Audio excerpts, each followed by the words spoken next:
Kumusta yung nanay ni na RJ? Nakakausap po ba sir? Bali po ang nanay po ni RJ, kasama ko po sila ngayon, pati yung papa niya, lumantad na ngayon ko lang nakita na yung papa niya eh.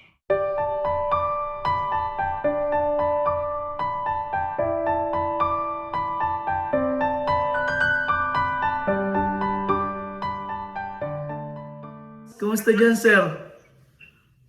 Okay lang po ako, Sir Dom. Asan ka ngayon sir? Dito po ako sa Balayan. Ako po ay nag-ayos ng birth certificate nila, RJ. Inaayos mo pala yung birth certificate ni na RJ? Ikaw nang naglakad dyan sir? Kasi ako po yung bali pinagkatiwalaan ni Sir Paul na mag-ayos sa kanilang birth certificate. Oo. Ay nasa ang proseso ka na ano ng mga kailangan para Bali Binyag. nakuha namin yung isa. Ito yung birth certificate nila, yan yung birth certificate na. Ay, ayos. Negative result pa, wala pa yung positive. Okay. Ilan silang kinuhanan mo ng birth certificate sir? Madami, 7 sir. 7 po ang kinuha natin. 7 lahat. Para makapag-aral yung mga bata. Para makapag-aral. Anong masasabi mo? 1M na tayo? Bigla kong siningit kasi hindi natin kasama si Sir Paul eh. So, babatiin natin siya. So, ano masasabi mo kasi yung grupo natin, grabe nakarating tayo ng 1M na. So, sunod na tayong lahat. Kaya nga, sana nga. Ang masasabi ko lang kay Sir Paul, kay Idol, ay maraming salamat at nakarating ka sa 1 million subscriber. Tulong-tulong ng team ay nakarating sa 1 million subscriber tayo. So, maraming salamat po sa lahat ng mga viewers, supporters po ng Pugong Biyahero Team. Walang sawang panonood po. Mga sponsor natin, lalo sa mga sponsor. Oo. So, sana tuloy-tuloy tayo lahat ng mga Pugong Biyahero Team ay maging 1 million subscriber. Sunod na tayo dyan kasi Sunod na tayo. nandun na si Sir Paul kasi tayong lahat ay Pugong Biyahero Team. Excited ka na ba pag na 1M na tayo? Oh? Dadalaw tayo ng Davao, no? Sana nga, balang araw. Sir Doms, makapunta tayo dun. Pasyal. Kumakain ka ba ng durian, sir? Durian? Kasi masarap sa Davao yun eh. Masarap yun. Kumakain ka ba ng ganon? Kumakain ako nun. Meron nun sa amin dun. Meron dito sa Mindoro, dito sa atin? Meron dyan. Kaso hindi durian na, parang native durian, gano'n. Oo, hindi yung katulad sa Davao, masarap talaga, walang buto. So sa atin maliliit, meron maliliit.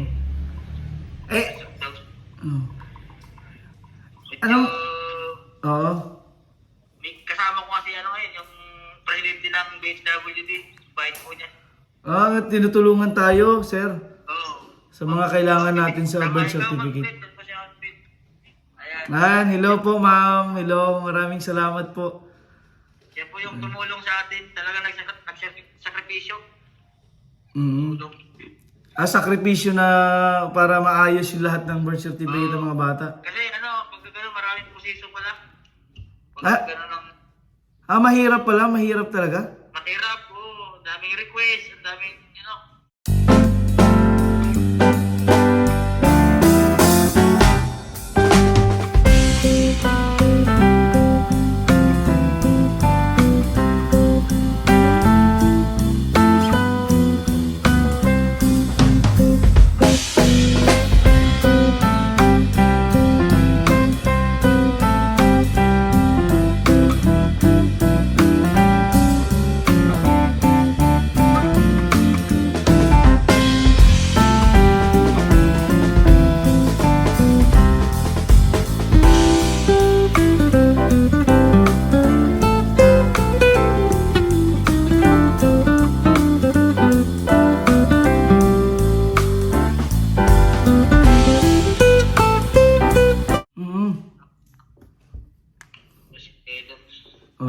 Sir, kumusta yung nanay ni na RJ?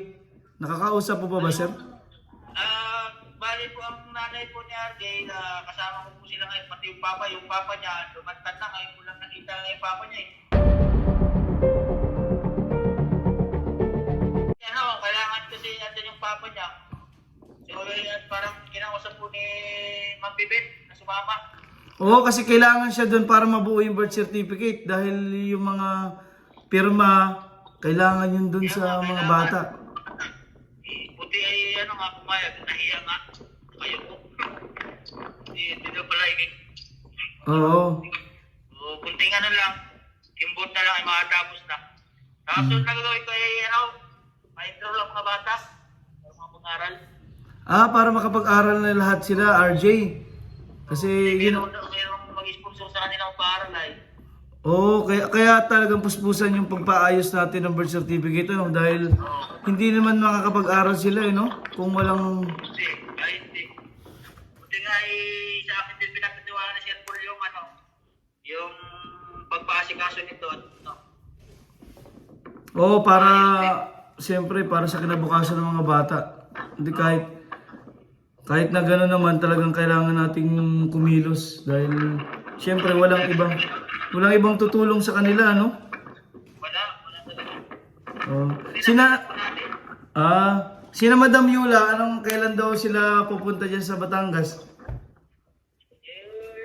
Bukas ata sila pumunta dito. Bukas pa? Kaming tatlo magkasama. Kami wala. Tulad. Mga ano, mga power pop girl. Mga power pop girl. Pero ang saya talaga, sa tinagal-tagal ng panahon talagang yung pag meron tayong isang leader na naka 1M na, parang ang sarap sa pakiramdam kasi tayo na siyempre yung susunod dahil siya ay nagdala sa atin na tumulong sa atin na para ang aim kasi natin ay makatulong sa iba't ibang panig ng Pilipinas. Kaya nagagawa na, katulad ko nandito ako sa Mindoro, kayo nandiyan sa Batangas, minsan nasa Occidental ka, di ba? Sila nasa Davao na, pumunta ng Davao, kaya siguro sunod magkaroon na ng Cebu. Sino nga? Si Madam Yula. Nakakataba sa puso. Oo. Pero yung process ngayon, hinihintay mo na lang yung result o may babayaran pa, marami pang babayaran? Marami pang mabayaran ng bibit, no? Bali ang babayaran namin na ano eh. Ayos na bata, bali... Magkano isa? 4,000 mahigit. 4,000 mahigit, baka buti ng 5,000 pa. Yung anim na bata na yon, 4,000, 5,000. May babayaran pa kami sa abogado. Ay, oo, sa mga sedula. Marami pa talaga pa ng proseso yun, ano? Madami. Si Sir Dongs po. Paano po lang kami, Sir Dongs? Oo.